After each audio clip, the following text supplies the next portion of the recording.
grade 7 social science geography uthemu 1 lona esihlokweni esikhulu se-map skills kuno unit 2 oqhubekayo ke lana ke uthi ke manje ke using an index and grid to locate places in a street guide okusho ukuthi njengamanje ke umfundi ka grade 7 fanele aqala understand ini i-index ukuthi yini kuyashiwo ukuthi ke i-index kahle kahle suke sithinta ini ama alphabetically order okusho ukuthi ke amagama asuke athe asetshenziswa la encwadini ye-social science bawahambe bewatomula ngani ngama alphabetical okusho ukuthi kuqala u-A phela B C D to Z okusho ukuthi ke bayawahlela amagama ngani ngokuqala kwawo ngokulandelana kwawo okusho ukuthi nje masikhuluma ngama index nje sikhuluma ngamagama alphabetical. For example esikoleni imvamisa ke kuqale bani o A kuzo B kuzo C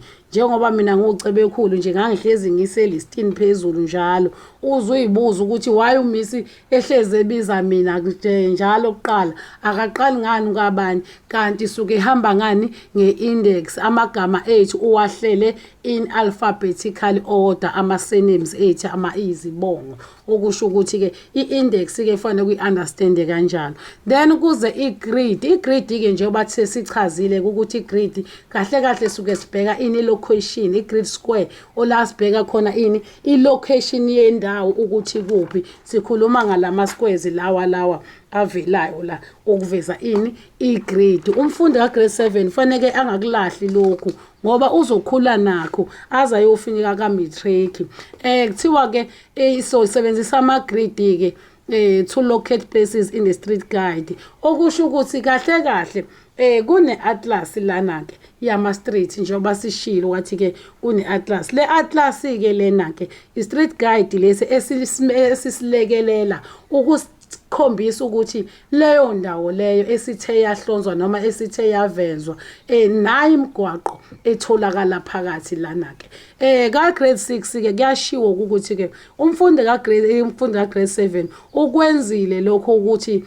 awazi ukuthi isetshenziswa kanjani i-index of an atlas okusho ukuthi ke i-index ke kuyaziwa ukuthi ke njengoba sengichazile ukuthi ahamba alphabetical order nayi ke lana ke sinikezwe ini amagama la ithebula leli thebula leli basinikeze ini ama street name basinikeza ama suburb name basinikeza ipage basinikeza igrid square yakhona.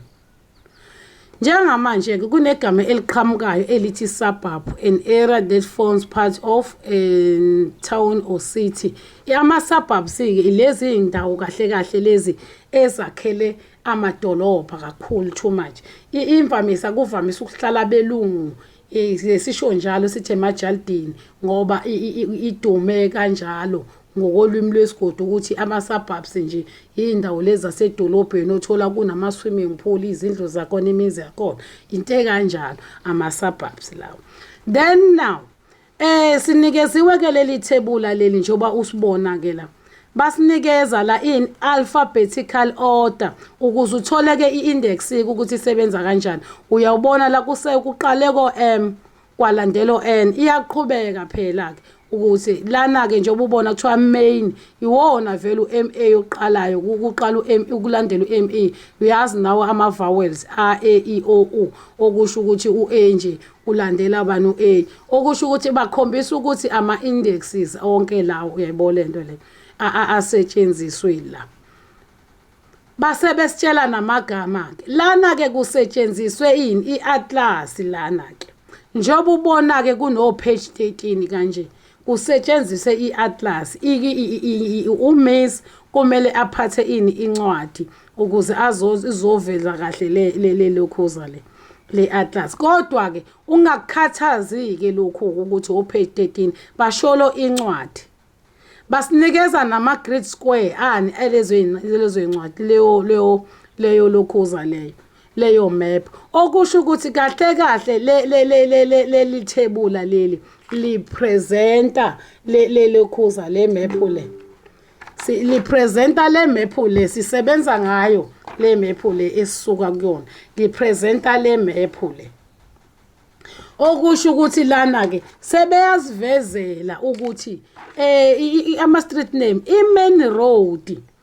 kune-main road lapha la main road ikuphi itholakala lapha eClermont i-suburb name yakhona ise-Claremont leya map lokhu leya main road leyo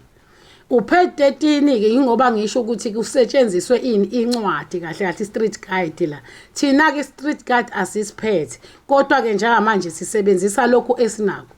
bese kuzoba i-grid square kuthiwe ke ise D2 indlela yokuthi understand ke lena ke asambe ke mina nawe siye D2 siyobheka leya main road leyana okuthiwa ise Claremont asambeke ake silivule ipage sambe nawe mina ngiyapi ngiye D2 A B C D na ku D wami thiwa ke ise D2 na ku D2 njoba kuse D2 nje la obvious impela kuthiwa kune main road nansi main road siyayibona i-suburb thiwa iClaremont yebo nayi iyona iClaremont uyabona okusho ukuthi basidirecte kahle la basidirecte kahle ukuthi kutholakala leyo nto leyo kwathiwa kuphi e-D3 kune-Claremont futhi kune-Menini Road igama lomgwaqo khona umgwaqo onegama elithi iMenini asambe se-D3 siyoyibheka naku D3 yethu naku D3 yethu kuthiwa i-suburb iClaremont yiyo ngempela nayo iClaremont kwathiwa kunomgwaqo laphana ebizwa ngeMenini Street nayi iMenini Street ngempela ikhona nansi okusho ukuthini na njengoba ke besikhombisa kanjena okwakho nje inkabe yami ukuthi wena ufike ubuke la lokhuza leli thebula leli ubheke lomgwaqo lo uhambe uye location ye-grid square le onikezwe yona hamba ye-grid square uyobheka ukuthi ikuphi lento le bese uyoyiqalaza ngempela ukuthi ikhonani mase uyiqalazile yonke lento bese uyabuya ke use an index and grid use the index in figure 2 above lena ke and the map in figure 1 on page 5 to answer this question ile map le athi sikhulume ngayo le la ngaphansi then sekuthiwa ke name the streets that are in the same grid square as Fatima Street find those streets on the map okusho ukuthi ke njengamanje wena uyobheka uFatima uyobheka imigwaqo elapho in which suburb does Fatima's live hamba obheka phela laphana kwilokhuza kuyimap yakho uyobheka ukuthi uFatima uhlala kuphi indawo ilula kubhaliwe okay uphinde futhi uyobheka lapha name the grid square where there is a swimming pool uyahamba wena nkabi wena uphumbule phela uthi unikeziwe wena ama symbols and keys kwathiwa watholakala ukuthi ama swimming pool anje hamba obheka lento ukuthi ikuphi la emaphini bese usipha i-grid square yakhona ilocation yayo ngokwe grid square yakhona ukuthi ikuphi nendawo okay then list the grid square where there are schools okusho ukuthi wena hamba emaphini yakho uyochecka zonke izikole na i-keys and symbols i-keys and symbol iyasitshela ukuthi u-S umela ama-schools okusho ukuthi hamba obheka zonke izikole enje eno-S bese usinikeza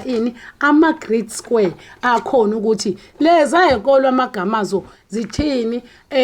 futhi zitholakala kuphi nendawo uyayibona indaba